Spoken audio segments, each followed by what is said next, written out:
आणि ब्रेकनंतर पुन्हा एकदा सुपरफास्ट 100. सोलापूर कृषी उत्पन्न बाजार समितीत 246 वाहनं कांद्याची आवक झाली, पण शेतकऱ्यांना सरासरी भाव 1800 रुपयांपर्यंतच मिळाला. अवघ्या 10 क्विंटल कांद्याला 4300 रुपयांचा भाव मिळाला. खरीप हंगाम 2024-25 साठी तुरीची किमान आधारभूत किंमत 7,550 रुपये प्रति क्विंटल इतकी आहे. मात्र त्यानुसार सध्याच्या किमती किमान आधारभूत किमतीपेक्षा जास्त आहेत. मदत आणि पुनर्वसन मंत्री मकरंद पाटील यांनी कराडमध्ये महाराष्ट्राचे पहिले मुख्यमंत्री स्वर्गीय यशवंतराव चव्हाण यांच्या समाधीस्थळी जाऊन अभिवादन केलं. यशवंतराव चव्हाण यांनी महाराष्ट्राला दिशा दिली आणि त्यांच्या समाधीस्थळी आल्यानंतर एक नवी ऊर्जा मिळते, असं मकरंद पाटील म्हणाले. हिमाचल प्रदेशची राजधानी शिमला इथं थंडीची लाट आलेली आहे. ख्रिसमसच्या दिवशी झालेल्या बर्फवृष्टीमुळे तापमानात मोठी घट झाली आहे. पुढील काही दिवस तापमान आणखी घसरण्याचा अंदाज हवामान विभागानं वर्तवला. उत्तराखंडच्या रुद्रप्रयागमध्ये झालेल्या मुसळधार बर्फवृष्टीमुळे केदारनाथ धाम, तुंगनाथसह संपूर्ण परिसरावर बर्फाची चादर आहे. सखल भागात थंडीची लाट देखील वाढली आहे. उत्तराखंडच्या चक्रातामध्ये सतत बर्फवृष्टी होत असल्यानं राष्ट्रीय महामार्ग बंद आहे. बर्फ साचल्यानं अनेक रस्ते बंद करण्यात आले. हिमाचल प्रदेशातील मनालीमध्ये जोरदार बर्फवृष्टी सुरू आहे. ख्रिसमसच्या निमित्ताने पर्यटकांनी हिमवर्षावाचा आनंद लुटला. शिमल्यात बर्फवृष्टीनंतर आता बहुतेक रस्ते पूर्ववत करण्यात आलेले आहेत. सैनिकांनी कुफरीमध्ये ऑपरेशन केलं आणि रस्त्यावर अडकलेल्या लोकांना बाहेर काढलं. मदत आणि बचावासाठी होमगार्डची 10 सदस्यीय टीम तयार करण्यात आली आहे. हिमाचल प्रदेशात बर्फवृष्टीमुळे आतापर्यंत 4 जणांचा मृत्यू झाला. प्रशासनाने पर्यटकांसाठी ॲडव्हायझरी जारी केली आहे. हिमाचल प्रदेशात मुसळधार बर्फवृष्टीमुळे अडचणी वाढल्या. 3 राष्ट्रीय महामार्ग, 233 रस्ते ठप्प झाले. प्रशासनाने अटल बोगदा बंद केला. उत्तर प्रदेशातील संबलमध्ये पुरातत्व विभागाकडून सर्वेक्षण सुरू आहे आणि या सर्वेक्षणादरम्यान पुरातन इमारतीचे अवशेष आणि पुरातन विहीर मिळाली आहे.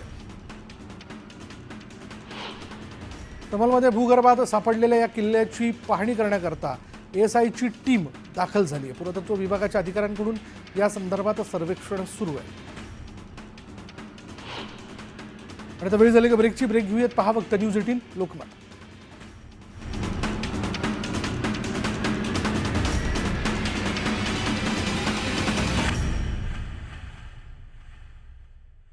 उद्यान आणि प्राणी संग्रहालयातील प्राणी पक्ष्यांचे दर्शन घेत नाताळच्या सुट्टीचा आनंद लुटला. बुधवारी झालेल्या तिकीट विक्रीतून महापालिकेच्या तिजोरीमध्ये 3 लाख रुपये महसूल जमा झाला.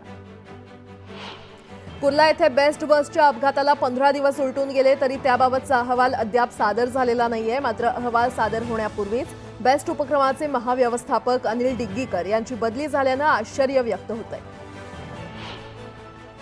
गेल्या काही दिवसांपासून मुंबईतील हवेचा दर्जा सातत्यानं खालावू लागलाय. मुंबईचा हवा निर्देशांक बुधवारी 191 इतका होता, तर काही भागात अतिवाईट आणि काही भागात वाईट हवेची नोंद झाली.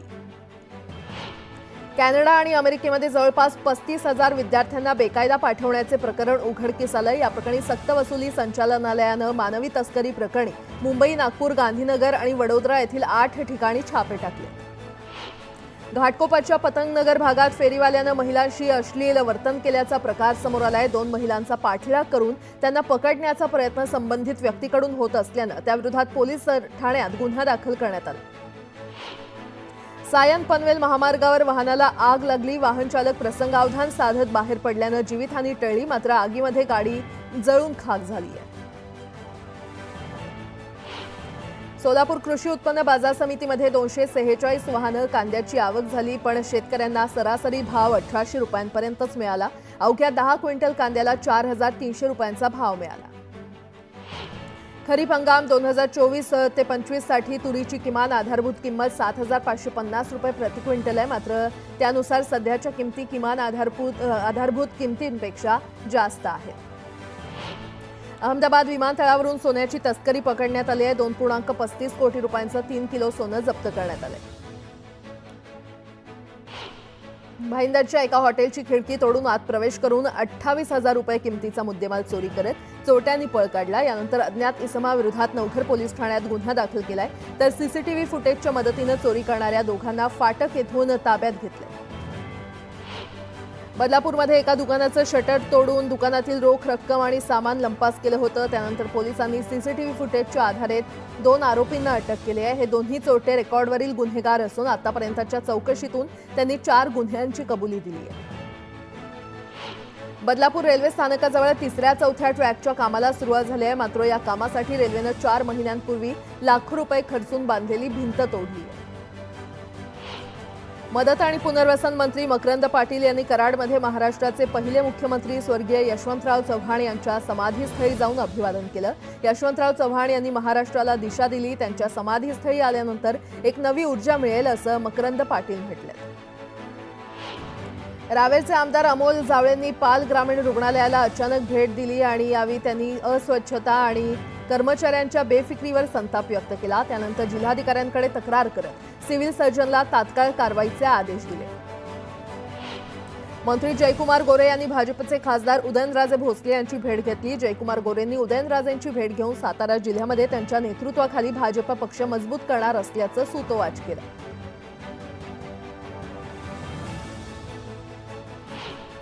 जळगावमध्ये भरधाव डंपरनं 9 वर्षाच्या मुलाला चिरडल्याची घटना घडली. अपघातात मुलासोबत असलेले बहीण आणि मामा जखमी झालेत.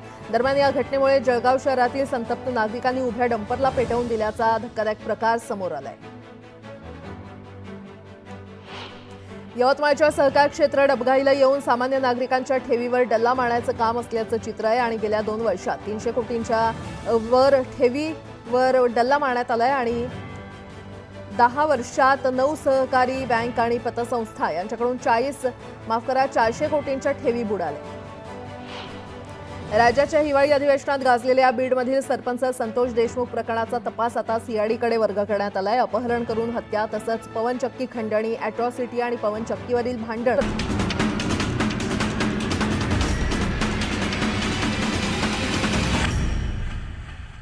आणि आता ब्रेकनंतर इतरही बातम्या. बांगलादेशात हिंदूंवर हल्ले सुरूच आहेत. खुलना इथं हिंदूंच्या घराला समाजकंटकांनी आग लावली आणि यावेळी हल्लेखोरांनी हिंदूंच्या घरांची लूटही केली. बांगलादेशमधील बंदरबान भागात अल्पसंख्याकांवर हल्ले सुरूच आहेत. ख्रिश्चन बांधवांची 17 घरं समाजकंटकांनी जाळली आहेत. पाकिस्तान आणि अफगाणिस्तान दरम्यान संघर्ष पेटला. पाकिस्तानच्या हल्ल्यात 46 अफगाणी नागरिकांचा मृत्यू झाला आणि या हल्ल्याचं चोख प्रत्युत्तर दिलं जाईल असा इशारा तालिबाननं दिला. बांगलादेश न्यायालयाने आणखी एका भारतविरोधी दहशतवाद्याची सुटका केली. पीओकेमध्ये दहशतवाद्यांना मदत करणारा बीएनपी सदस्य अब्दुल सलाम पिंटूची सुटका करण्यात आली आहे.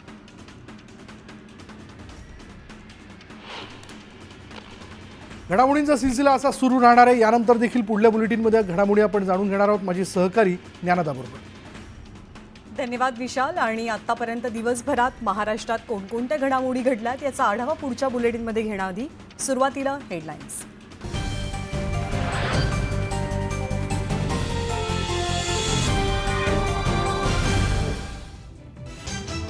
हेडलाईन्स प्रायोजक राजयोग पेंट्स. आनंद तुमचा, रंग आमचा. संतोष देशमुख हत्या प्रकरणातल्या आरोपीला फाशीची शिक्षा द्या, धनंजय मुंडेंची मागणी. तर धसांचेही कराडांसोबत संबंध. मात्र